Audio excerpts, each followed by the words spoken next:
ஊடகங்கள் வழியாக தாங்கள் அடி வாங்குவது, தாங்கள் கேவலப்படுவது, தாங்கள் அசிங்கப்படுவது வெளியே வந்துவிடக் கூடாது என்பதில் மிக கவனமாக இருக்கிறது இஸ்ரேல். மொத்தமாக அந்த யுத்த நிறுத்த பேச்சுவார்த்தைகள் அத்தனையும் முடங்கி போய் இருக்கிறது என்கிற செய்தி இன்றைக்கு கவலை தரும் விதமாக வெளியாகி இருக்கிறது.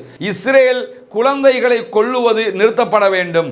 இஸ்ரேலுக்கான ஆயுத ஏற்றுமதியை கண்டிப்பாக பிரித்தானியா நிறுத்த வேண்டும் என்று கோரியிருக்கிறது.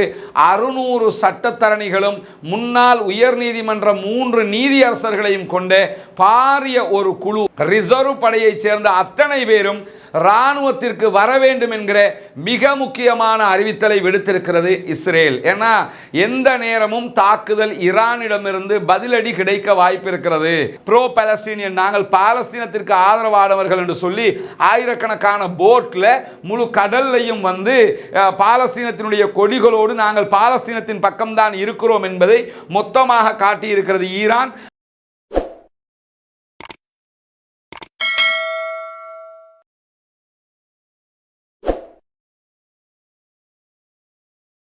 அஸ்ஸலாமு அலைக்கும் வரஹ்மத்துல்லாஹி வபரகாத்துஹு. அன்பிற்கினிய சகோதர சகோதரிகளே, காசாவை ஒட்டியிருக்கக்கூடிய மத்திய கிழக்கு பகுதிகளில் காசா பிரச்சனையினால் என்னவெல்லாம் நடந்து கொண்டிருக்கிறது என்கிற செய்திகளை தொடர்ச்சியாக நாம் பார்த்து வருகிறோம்.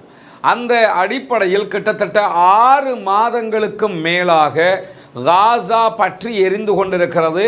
காசாவை சுற்றிலும் இருக்கக்கூடிய பல நாடுகளிலும் பலவிதமான பிரச்சனைகளும் உருவாகி கொண்டிருப்பதையும் நீங்கள் பார்க்க முடியும். குறிப்பாக லெபனானிலிருந்து ஹிஸ்புல்லாக்கள் தொடர்ச்சியாக இஸ்ரேலோடு பாரிய ஒரு யுத்தத்தை நடத்தி வருகிறார்கள். அதே நேரத்தில் செங்கடல் பகுதிகளில் இஸ்ரேலிய கப்பல்களோ இஸ்ரேலுக்கு ஆதரவான கப்பல்களோ பயணிப்பதற்கு அனுமதிக்க மாட்டோம் என்று சொல்லி செங்கடலில் பயணிக்கிற கப்பல்கள் மீது தொடர்ச்சியான தாக்குதல்களை நடத்தி வருகிறது ஹூதிகளுடைய படை. இப்படி 2 சாராரும் தாறுமாறான தாக்குதல்களை நடத்தி கொண்டிருக்கக்கூடிய நேரத்தில் ஈராக்கில் இருக்கக்கூடிய ஒரு குழுவினர் அங்கிருந்து இஸ்ரேலுடைய துறைமுக நகராக இருக்கிற ஈலாது மீது தொடர்ச்சியான தாக்குதல்களை நடத்தி வருகிறார்கள். இந்த தாக்குதல்களால் தொடர்ந்து பாரிய பாதிப்புகளுக்கு உள்ளாகக்கூடிய இஸ்ரேல் அது பற்றிய செய்திகள் வெளியே வந்துவிடாமல் இருப்பதற்கான பலவிதமான முனைப்புகளையும் போராட்டங்களையும் நடத்தி வருகிறது. குறிப்பாக இந்த செய்திகளை வெளியே கொண்டு வருகிற முக்கிய ஊடகங்களாக திகழ்ந்த அல் ஜசீரா அங்கு தற்போது மொத்தமாக தடை விதிக்கப்பட்டிருக்கிறது.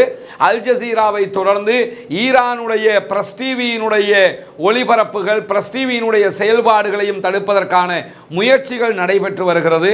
சர்வதேச தொலைக்காட்சிகள், சர்வதேச ஊடகங்கள் எதுவாக இருந்தாலும் அத்தனையினுடைய செயல்பாடுகளும் முடக்கப்படுவதற்கான முயற்சிகளும் தற்போது முன்னெடுக்கப்பட்டு வருகிறது. இந்த முயற்சிகளுக்கு முன்பதாகவே CNN போன்ற சர்வதேச ஊடகங்கள் என்ன செய்தியை வெளியிடுவதாக இருந்தாலும் அது இஸ்ரேலுடைய கண்காணிப்புக்கு பிறகுதான் செய்திகளை வெளியிட்டு வருகிறது என்கிற செய்திகளும் இதற்கு முன்பதாகவே வெளியிடப்பட்டிருந்ததை நாம் பார்த்திருக்கிறோம்.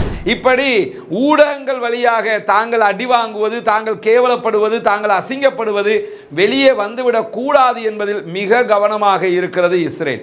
இந்த மாதிரியான நேரத்தில் தான் தொடர்ந்து பாலஸ்தீனம் மீது 180 நாட்களாக தாக்குதல்களை நடத்தி வருகிறது. 180 நாட்களாக ஒரு சிறிய நிலப்பரப்பு இந்த தாக்குதலை தாக்குப்பிடித்துக் கொண்டிருக்கிறது. மீண்டும் அவர்களை நோக்கி எதிர்வினை தாக்குதல்களை அங்கிருக்கக்கூடிய சுதந்திர இராணுவத்தினர் நடத்தி கொண்டிருக்கிறார்கள்.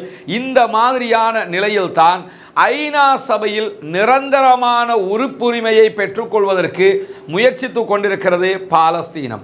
பாலஸ்தீனத்தை நிரந்தர உறுப்புரிமை கொண்ட ஒரு நாடாக ஐநா சபை இன்னும் அங்கீகரிக்காத நேரத்தில் பாலஸ்தீனத்தை தனி நாடாக அங்கீகரிக்கிற முயற்சியில் ஸ்பெயின், போலந்து உள்ளிட்ட நாடுகள் தற்போது இறங்கி இருக்கக்கூடிய நேரத்தில் ஐநாவில் நிரந்தர உறுப்புரிமையை பெற்றுக்கொள்வதற்காக அதற்குரிய அனைத்து காரியங்களையும் பாலஸ்தீனத்தினுடைய அதிகார மட்டம் செய்து வருகிற நிலையில் பாலஸ்தீனத்திற்கு நிரந்தர உறுப்புரிமை கொடுப்பதற்கு நாங்கள் அனுமதிக்க மாட்டோம் என்று சொல்லி மிக தெளிவாக இன்றைய தினம் அமெரிக்கா அறிவித்திருக்கிறது.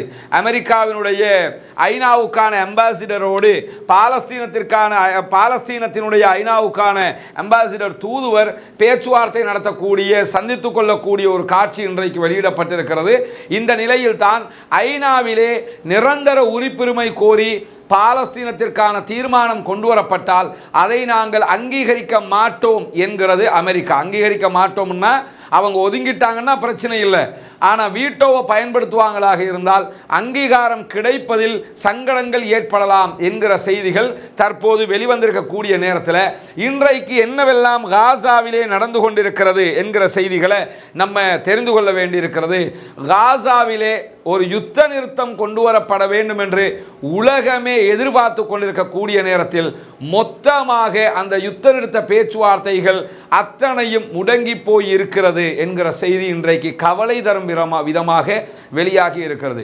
எந்த விதமான ஒரு பேச்சுவார்த்தையை முன்னெடுப்பதற்கான வாய்ப்புகளும் கிடையாது, அத்தனை வாயில்களும் மூடப்பட்டிருக்கிறது என்று இன்றைக்கு செய்திகள் வெளியாகி இருக்கிறது. காரணம் என்னன்னா, அல் ஷிஃபா மருத்துவமனை வளாகத்திலே நடத்தப்பட்ட தாக்குதல் சண்டைகளில் கிட்டத்தட்ட 500க்கும் மேற்பட்ட அப்பாவிகளை இஸ்ரேல் கொன்று குவித்தது மட்டுமல்லாமல் அங்கே பாலஸ்தீன மக்களுக்காக உணவுகளை சமைத்து கொடுத்து கொண்டிருந்த வேர்ல்டு சென்ட்ரல் கிச்சனுடைய உறுப்பினர்கள் மீது 3 இடங்களில் தாக்குதல்கள் நடத்தப்பட்டது. அதில் 7 பேர் கொல்லப்பட்டிருக்கிறார்கள். அதனால் காசாவுக்குள் உணவுகள் கொண்டு வருகிற, உணவுகளை சமைத்து கொடுக்கிற சர்வதேச பணியாளர்கள் கூட தற்போது அச்சப்படுகிற ஒரு நிலை ஏற்பட்டிருக்கிறது. இந்த மாதிரியான நேரத்தில் தான் இன்றைக்கும் ரஃபா மீது நடத்தப்பட்டிருக்கக்கூடிய தாக்குதலில் 56 பேர் ரஃபா வளாகத்திலும் மொத்தமாக 180க்கு உட்பட்டவர்கள் காசா பகுதிகளிலும் கொல்லப்பட்டிருக்கிறார்கள், ஷஹீதாக்கப்பட்டிருக்கிறார்கள். அந்த ஷஹீதாக்கப்பட்டிருக்கக்கூடியவர்கள் இடிபாடுகளுக்குள் சிக்கியிருக்கக்கூடியவர்களை மீட்டெடுக்கிற காட்சிகள் தான் இன்றைக்கு வெளியாகி இருக்கிறது. இது அங்கு இருக்கக்கூடிய மீட்பு குழு இடிபாடுகளுக்குள் சிக்கியிருப்பவர்களை எப்படியாவது மீட்டெடுக்க வேண்டும் என்று முயற்சி செய்கிறார்கள். இன்னைக்கு நம்ம இது இன்றைக்கு 180 நாட்களாக இந்த சம்பவங்கள் நடைபெற்று வருகிறது.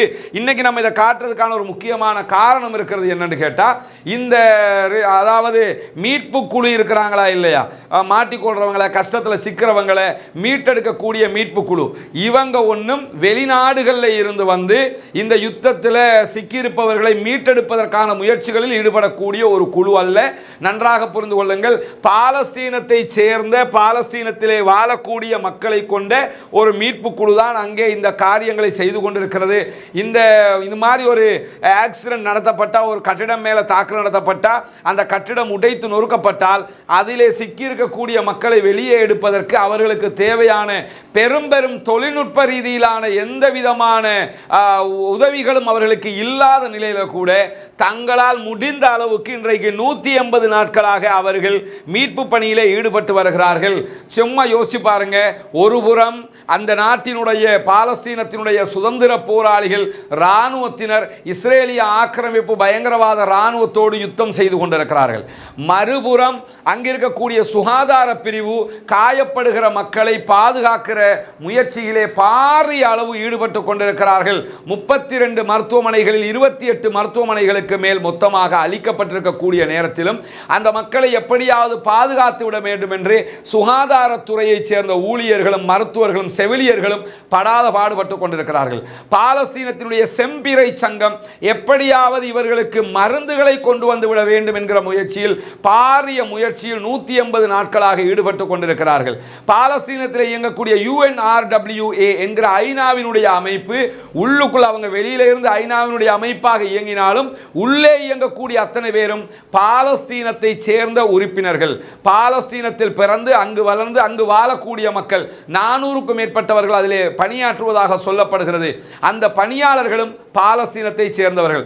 இதே நேரத்தில் கொல்லப்படுகிறவர்களும் அவர்கள், அதற்கு எதிராக போராடி கொண்டிருப்பவர்களும் அவர்கள், காப்பாற்ற முயற்சி செய்பவர்களும் அவர்கள் என்று அத்தனை பகுதியையும் அந்த மக்களே செய்து கொண்டிருக்கிறார்கள்.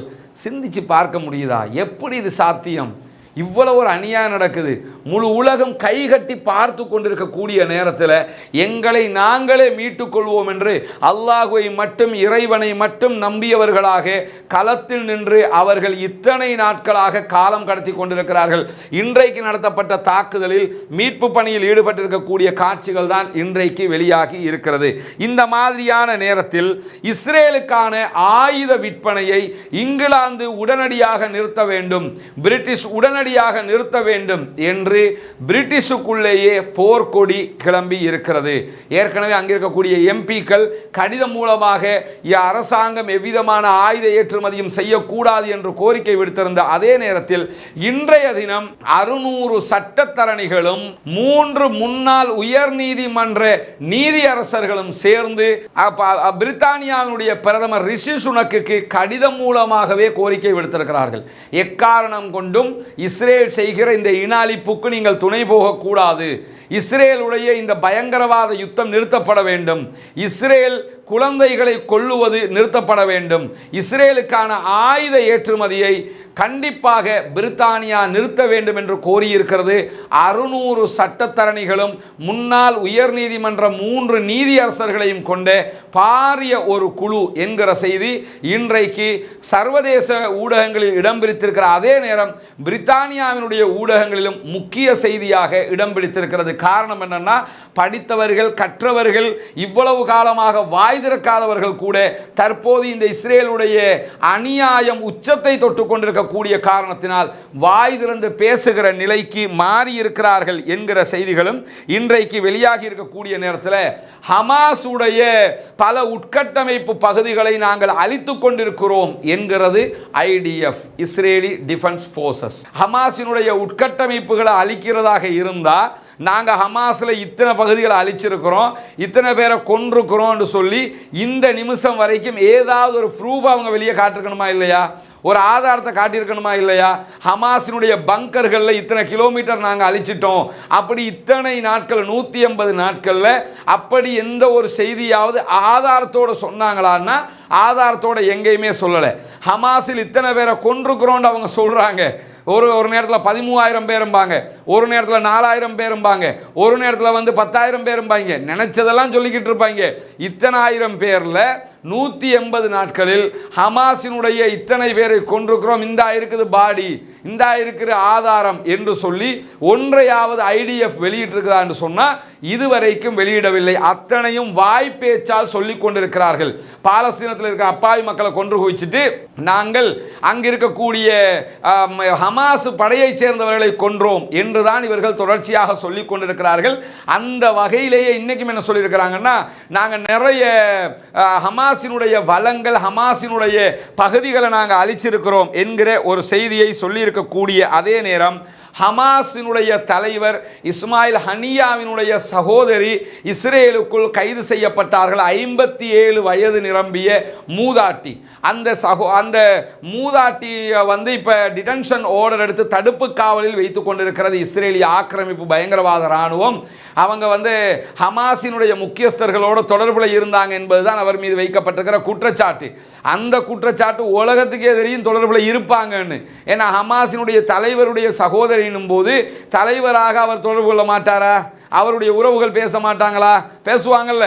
அந்த காரணத்தை சொல்லி அந்த வயதான 57 வயதான மூதாட்டிய தடுப்பு காவலில் வைத்திருக்கிறாங்க. தடுப்பு காவல் இன்றைக்கு நீட்டிக்கப்பட்டிருக்கிறது. அவர்களுக்கு பெயில் கிடைக்கவில்லை என்கிற செய்திகளும் இன்றைக்கு இஸ்ரேலிய ஊடகங்கள் வழியாக வெளியாகி இருக்கக்கூடிய நேரத்தில் தான் இன்றைக்கு ஒரு முக்கியமான செய்தி வெளியாகி இருக்கிறது. அது என்ன செய்தி என்று பார்த்தீங்கன்னா, நமக்கு தெரியும் ஈரானுடைய துணை தூதுவர் ஆலயத்தின் மீது சிரியாவில் டமஸ்கஸில் இருக்கக்கூடிய ஈரானுடைய துணை தூதுவர் ஆலயத்தின் மீது இஸ்ரேலிய பயங்கரவாத ஆக்கிரமிப்பு இராணுவம் தாக்குதல் நடத்தியது. அங்கிருந்த 12 பேர் மொத்தமாக ஆரம்பத்தில் 6 பேர் கொல்லப்பட்டிருந்ததாக செய்திகள் வெளியாகி இருந்தது. மொத்தமாக 12 பேர் கொல்லப்பட்டிருக்கிறார்கள். ஈரானுடைய முக்கிய முன்னாள் இராணுவ தளபதிகளில் ஒருவரும் அதிலே இருந்தார், கொல்லப்பட்டிருக்கிறார் என்கிற செய்திகள் எல்லாம் வெளியாகி இருந்தது. இந்த மாதிரியான நேரத்தில் கண்டிப்பாக இஸ்ரேலுக்கு நாங்கள் பதிலடி கொடுத்தே தீருவோம் என்று சொல்லி ஈரானிய அரசாங்கம் அறிவித்தது மட்டுமல்லாமல் இராணுவம் அறிவித்தது மட்டுமல்லாமல் ஈரானுடைய ஆன்மீக ஜனநாயக தலைவராக இருக்கிற கொமைனியும் அறிவித்திருந்ததை நாம் ஏற்கனவே சொல்லியிருந்தோம். இந்த மாதிரியான அறிவிப்புகள் வெளியானதன் பின்னால் ரஷ்யா சீனாவினுடைய கண்டனங்களும் பாரிய அளவில் வெளியாகி இருக்கிற காரணத்தினால இஸ்ரேல் தன்னை பாதுகாத்து கொள்ள வேண்டிய பாரிய நிர்பந்தத்திற்கு தள்ளப்பட்டிருக்கிறது. குறிப்பாக இஸ்ரேல் ஈரானுக்கு பயந்து என்ன மாதிரியான காரியங்களை எல்லாம் செய்து கொண்டிருக்கிறது என்பதை நம்ம பார்த்தோம்னா நமக்கு தெரியும். இந்த யுத்தத்தினுடைய ஆரம்பத்தில் ரிசர்வ் படைகள் என்று சொல்லி, அதாவது கொஞ்சம் பேர்த்த இராணுவத்தில் கொண்டு வந்து சேர்த்தாங்க. ரிசர்வ் படைன்னா என்னன்னா இராணுவ பயிற்சி எடுத்திருப்பாங்க. அங்கே இஸ்ரேலில் வந்து அத்தனை பேரும் இராணுவத்தில் பயிற்சி எடுக்கணுங்கிறது கட்டாயமாக இருக்குது. கட்டாய இராணுவ பயிற்சி எடுத்திருப்பாங்க. அந்த பயிற்சி எடுத்ததுக்கு பிறகு ஒவ்வொருத்தனா போய் அவனுக்கு பிடிச்ச வேலையை பண்ணிக்கிறான். ஐடியில் வேலை பார்ப்பான், விவசாயம் பார்ப்பான், டிரைவராக இருப்பான், எது கிடைக்குதோ அதை செஞ்சுக்கிட்டு இருப்பான்.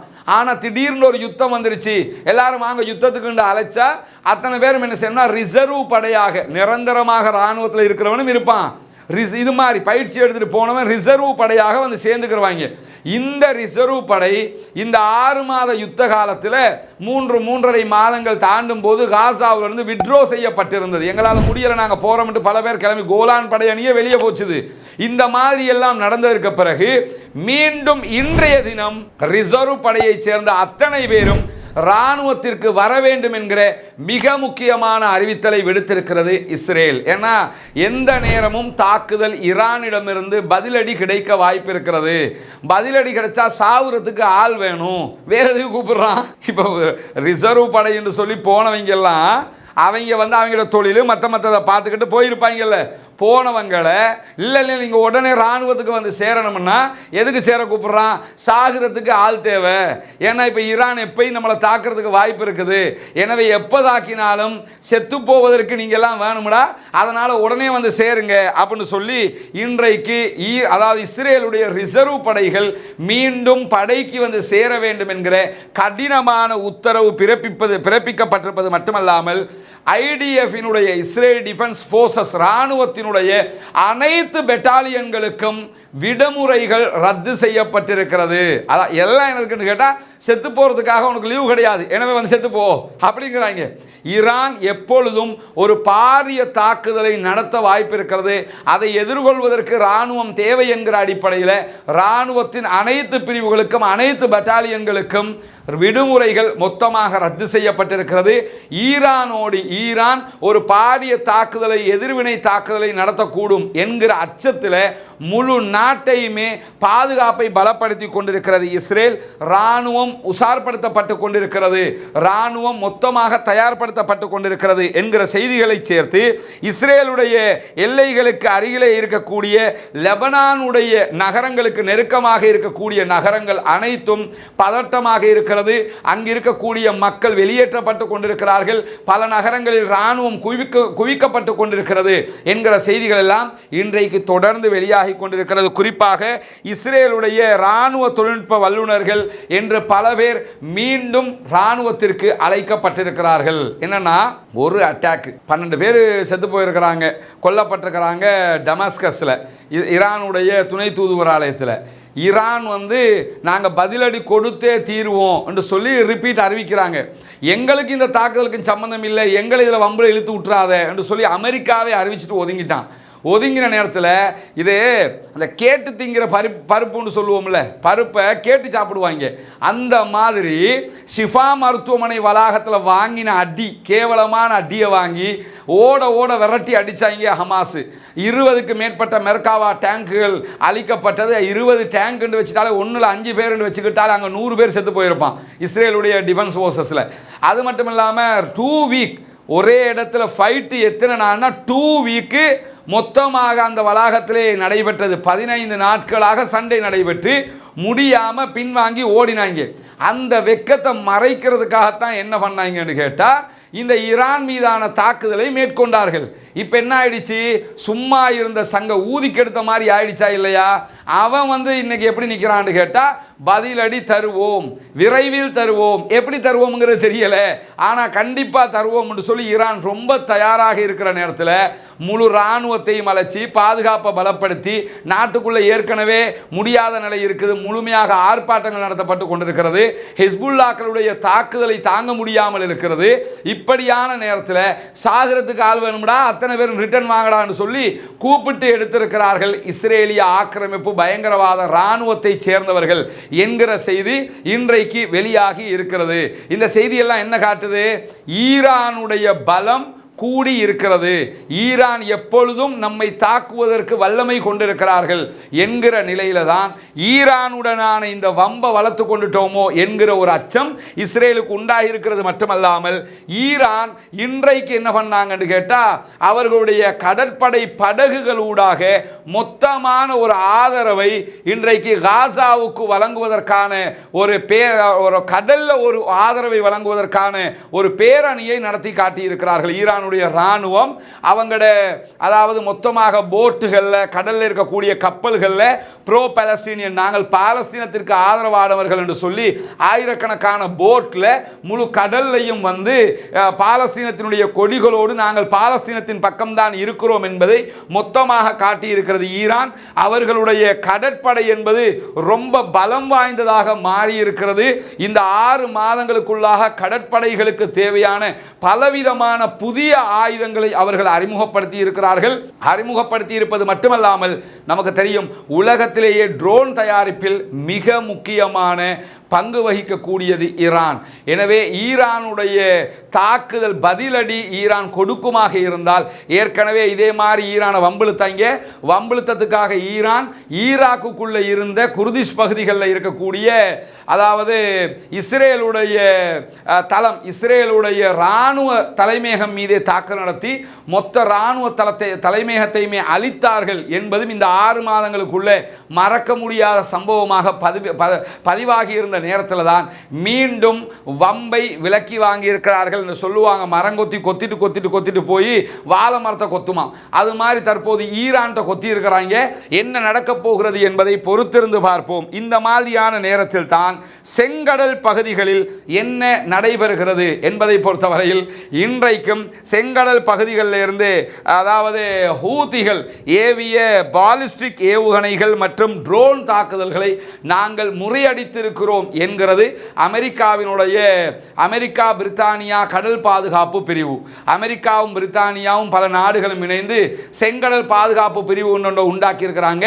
அந்த செங்கடல் பாதுகாப்பு பிரிவு ஹவுத்திகள் மேல யமன் மீது தாக்குதல்களை நடத்துகிற அதே நேரம் யமன்ல இருக்கக்கூடிய ஹூத்திகள் தொடர்ச்சியாக இவர்கள் மீது தாக்குதல் நடத்தி கொண்டிருக்கிறார்கள். அந்த அடிப்படையில் இன்றைக்கும் 4க்கு மேற்பட்ட பாலிஸ்டிக் ஏவுகணை தாக்குதல்களை ஹூத்திகள் நடத்தி இருக்கிறார்கள். நீங்க என்னதான் சொன்னாலும் நாங்க விடமாட்டோம், நாங்க தாக்கிக்கிட்டு தான் இருப்போம்னு திரும்ப அமெரிக்காவுக்கே சிம்ம சொப்பனமாக அவ்வளோ பெரிய ஈராக் அழிச்சவங்க, அவ்வளோ பெரிய ஆப்கானிஸ்தான் அழிச்சவங்களுக்கு இன்றைக்கு சிம்ம சொப்பனமாக கடல்ல விளையாட்டு காட்டிக்கிட்டு இருக்கிறாங்க ஹூத்திகள் என்பதை நாம் புரிந்து கொள்ள முடியும். ஏன்னா கடல்ல வந்து தாக்கு பிடிக்க முடியல, எவ்வளோ பெரிய கடற்படை இராணுவத்தை வச்சுக்கிட்டு இருக்கிறாங்க.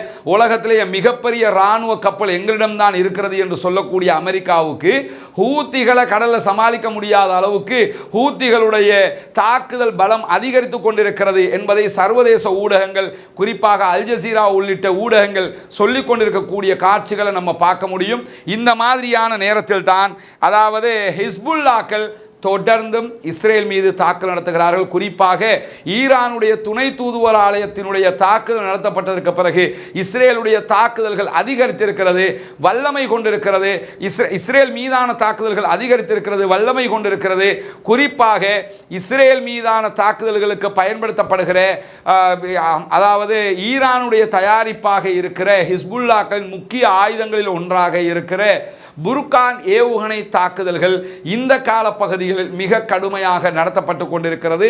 அதனுடைய வீடியோக்கள் ஆதாரங்களை தொடர்ந்து ஹிஸ்புல்லாக்களும் வெளியிட்டு வருகிற அதே நேரம் இஸ்ரேலுடைய தொழில்நுட்ப வல்லுநர்களை கொண்ட தொழில்நுட்ப அணியை கொண்ட ஒரு பகுதிகள் மீது இன்றைக்கு கடுமையான தாக்குதல்களை நடத்தி இருக்கிறோம் என்கிற செய்தியையும் ஹிஸ்புல்லாக்கள் இன்றைய தினம் வெளியிட்டிருக்கக்கூடிய நேரத்தில் இன்றைக்கும் தொடர்ச்சியாக அதாவது மஸ்ஜிதுல் அக்ஸா வளாகத்திலே பாரிய இராணுவ குவியல்களை கொண்டு வந்து இறக்கி கொண்டிருக்கிறது இஸ்ரேல்.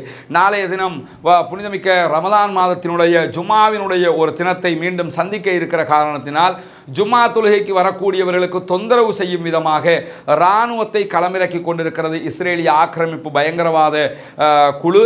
இந்த மாதிரியான நேரத்தில் அவர்களை எதிர்த்து போராடும் விதமாக இன்றைக்கு அசர் தொழுகை நேரங்களிலேயே மஸ்ஜிதுல் அக்ஸாவை நோக்கி மக்கள் புறப்பட ஆரம்பித்து விட்டார்கள்.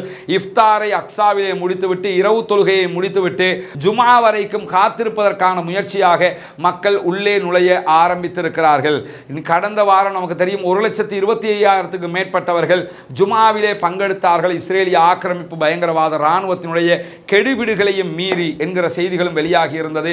எனவே நாளைய தினமும் அவர்கள் புனிதமிக்க இஸ்லாமியர்களுடைய 3வது புனித தலமாக இருக்கிற மஸ்ஜிதுல் அக்ஸாவை பாதுகாப்பதற்கான மீட்டெடுப்பதற்கான முயற்சியாக பள்ளிவாசலுக்குள் நுழைந்து கொண்டிருக்கிறார்கள். அந்த மக்களுடைய முயற்சிகள் வெற்றி அடைய வேண்டும், மஸ்ஜிதுல் அக்ஸா பாதுகாக்கப்பட வேண்டும், பாலஸ்தீனம் சுதந்திரம் அடைய வேண்டும், பாலஸ்தீன மக்கள் நிம்மதி பெற்றவர்களாக மாற வேண்டும் என்பதற்காக அல்லாஹ்விடத்திலே கெஞ்சி கேளுங்கள், அல்லாஹ்விடத்திலே அழுது புறம்புங்கள், அல்லாஹ்விடத்திலே பிரார்த்தனை செய்யுங்கள் என்கிற கோரிக்கையை தொடர்ந்து முன்வைத்து வருகிற அதே நேரம் நாளை இந்த வீடியோவை நீங்கள் பார்க்கிற நேரம் வெள்ளிக்கிழமையாக இருக்கும். வெள்ளிக்கிழமை நாளிலே நபிகள் நாயகம் ஸல்லல்லாஹு அலைஹி வஸல்லம் அவர்கள் மீது அதிகம் செலவாத்து சொல்லுங்கள். ரசூலுல்லாஹி ஸல்லல்லாஹு அலைஹி வஸல்லம் அவர்கள் மீது வெள்ளிக்கிழமைகளில் அதிகமாக செலவாத்து சொல்லுமாறு நபிகள் நாயகம் ஸல்லல்லாஹு அலைஹி வஸல்லம் அவர்கள் நமக்கு கற்றுத்தந்திருக்கிறார்கள்.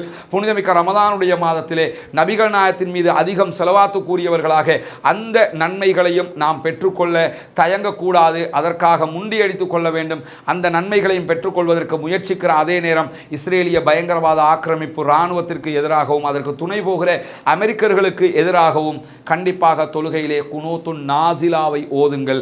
குனூத்துன் நாசிலா மூலமாக அவர்களுக்கான அழிவை அல்லாஹ்விடத்தில் கேளுங்கள், பாலஸ்தீன மக்களுக்கான பாதுகாப்பை அல்லாஹ்விடத்திலே கேளுங்கள் என்கிற கோரிக்கையும் வைத்து முடித்துக் கொள்கிறேன். வாஹர் தஅவானா அல்ஹம்துலில்லாஹி ரப்பில் ஆலமீன். பொருளாதார மந்த நிலையிலால் ஒவ்வொரு நாளும் பொருளாதார ரீதியாக பாதிக்கப்பட்டு உண்பதற்கு உணவு இல்லாமல் கஷ்டப்படக்கூடிய நூற்றுக்கணக்கான ஆயிரக்கணக்கான குடும்பங்களை நாம் பார்க்க முடியும். பல சகோதரர்களும் தங்களுக்கான உதவிகளை வேண்டி நிற்கக்கூடிய இந்த நேரத்திலே உங்களுடைய ஜகாத்துக்கள் தான தர்மங்களை அந்த மக்களுக்கு கொண்டு போய் சேர்க்கிற அந்த பணியை எங்களால் முடிந்த அளவுக்கு சிறப்பாக திறம்பட செய்வதை நீங்கள் அறிவீர்கள். எனவே அந்த மக்களுக்கான ஏழை மக்களுக்கான உணவுகள் அதே போன்ற மற்ற செயல்பாடுகளுக்கு உதவ விரும்புகிற சகோதரர்கள் முன்னால் காட்சிப்படுத்தப்படுகிற என்னுடைய தொலைபேசி மற்றும் வாட்ஸ்அப் இலக்கத்தை நீங்கள் தொடர்பு கொள்ள முடியும். இந்த ரமதானுடைய காலத்திலே நபிகள் நாயகம் ஸல்லல்லாஹு அலைஹி வஸல்லம் அவர்கள் வீசுகிற காற்றை விட வேகமாக தர்மம் செய்வார்கள் என்கிற நபிமொழிகளை எல்லாம் நாம் பார்க்க முடியும். எனவே உங்களுடைய ஜகாத்து தான தர்மங்கள் ஃபித்ராக்களை அந்த மக்களுக்காக நீங்கள் வழங்க முடியும். அதை வழங்க விரும்புகிற சகோதரர்கள் நம்மை தொடர்பு கொள்ள முடியும். நாம் இந்த ரமதானுடைய காலத்தில் பல பணிகளை முன்னெடுத்து வருவதை நீங்கள் அறிவீர்கள். சஹர் உணவுகள் தேவைப்படுகிற இடத்திற்கு வழங்கி கொண்டிருக்கிறோம். இஃப்தார் நிகழ்ச்சிகளை, நோன்பு திறக்கிற நிகழ்ச்சிகளை மக்களை அழைத்து செய்து கொண்டிருக்கிறோம். அதே போன்று பேரித்தம்பழம் உள்ளிட்ட தேவைகளை கேட்கக்கூடிய மாணவர்களுக்கான அந்த உதவிகளை நம்மால் முடிந்த அளவுக்கு செய்து கொண்டிருக்கிறோம். இன்னும் பல இடங்களில் அதற்குரிய பணிகளை செய்வதற்கான திட்டமிடல்களையும் நாம் செய்திருக்கிறோம். இப்படி பலவிதமான உதவிகளையும் நம்மால் முடிந்த அளவுக்கு நீங்கள் தருகிற பணத்தை மாத்திரம் கொண்டு அந்த மக்களுக்கான நல்ல பணிகளை முன்னெடுத்து கொண்டிருக்கிறோம். இதை தொடர்ந்தும் இன்னும் அதிகமாக செய்வதற்கு வல்ல ரஹ்மான் அருள் புரிய வேண்டும். உங்களுடைய உதவி ஒத்தாசைகள் அதற்காக கிடைக்க வேண்டும். எனவே இந்த வீடியோவை பார்க்கக்கூடிய சகோதரர்கள் உங்களால் முடிந்த ஜக்காத்து தான தர்மங்கள் அதே நேரத்தில் ரமதானுடைய ஃபித்ராக்களை நீங்கள் அந்த மக்களுக்காக வழங்க முடியும். வழங்கி அந்த மக்களுடைய பசி தீர்த்து நாளை மறுமையிலே அதற்கான நன்மைகளை நாம் பெற்றுக்கொள்ள முனைய வேண்டும் என்கிற அடிப்படையில் தான் இந்த கோரிக்கை உங்களுக்காக வைக்கப்படுகிறது. நமக்கெல்லாம் தெரியும், பொருளாதார கஷ்டத்திலே சிக்கியிருக்கக்கூடிய பல சகோதரர்கள் சொல்ல முடியாத துன்பத்திற்கு ஆளாகி கொண்டிருக்கிறார்கள். பல பேர் வாய்விட்டு கேட்டு விடுகிறார்கள், பல பேர் கேட்க முடியாமல் தவித்துக் கொண்டிருக்கிறார்கள். அவர்களுக்கு நாம் செய்கிற செய்கிற உதவியை பார்க்கும்போது, அவர்கள் நமக்கு காட்டுகிற பரிவையும் பாசத்தையும் காட்டும் போதே அவர்களுடைய நிலை எப்படி இருக்கிறது என்பது நமக்கு தெரியும். குறிப்பாக சிட்டி லைஃபை தாண்டிய கிராமத்து மக்கள் என்று எடுத்துக்கொண்டால் அவர்களும் பாரி அளவுக்குண்டான இந்த மாதிரியான காரியங்களில் சிக்குண்டு இருக்கிறார்கள். எனவே அவர்களுக்கான உதவிகளை நீங்கள் வழங்குவதற்காக உங்களை நாம் நாடியிருக்கிறோம். எனவே அந்த மக்களுக்கு உங்களால் முடிந்த உதவிகளை வாரி வழங்குங்கள். அதை சரியாக கொண்டு போய் சேர்க்கிற பணியை நானும் என்னுடைய சகாக்களும் சகோதரர்களும் தம்பிமார்களும் அந்த வேலையை திறம்பட செய்கிறார்கள் என்பதை நீங்கள் அறிவீர்கள். இன்ஷா அல்லாஹ் இதற்கான அனைத்து கூலியும் அல்லாஹ்விடத்திலே உங்களுக்கு நிரப்பமாக கிடைக்க வேண்டும் என்பதுதான் எங்களுடைய ஆசை, அவா அல்லாஹ்வினிடத்தில் நாங்கள் கேட்கக்கூடிய பிரார்த்தனையுமாக இருக்கிறது. எனவே சொல்லொணா துன்பத்தில் சிக்கி கஷ்டப்பட்டு நோன்பு பிடிக்கவும் சகர் உணவுகள் கூட இல்லாமல் நோன்பு திறக்கிற இஃப்தார் நேரத்தை கூட ஓரளவுக்கு சிறப்பாக கூட செய்ய முடியாமல் கஷ்டப்படுகிற மக்களுக்கான உதவிகளை வாரி வழங்குங்கள். அல்லாஹு தாலா உங்களுக்கு நிரப்பமான கூலிகளை தர வேண்டும் என்று வல்ல ரஹ்மானிடத்திலே பிரார்த்தனை செய்கிறேன். முன்னால் இருக்கிற நம்முடைய தொலைபேசி வாட்ஸ்அப் இலக்கத்திற்கு நீங்கள் தொடர்பு கொள்ள முடியும். உங்களுடைய ஜக்காத்து தான தர்மங்களை அந்த ஏழை எளிய மக்களை சரியாக சென்றடைவதற்காக உங்களால் முடிந்த உதவிகளை வாரி வழங்குங்கள் சகோதரர்களே என்கிற கோரிக்கையோடு முடித்துக்கொள்கிறேன். வாஹர் தஅவானா அல்ஹம்துலில்லாஹி ரப்பில் ஆலமீன்.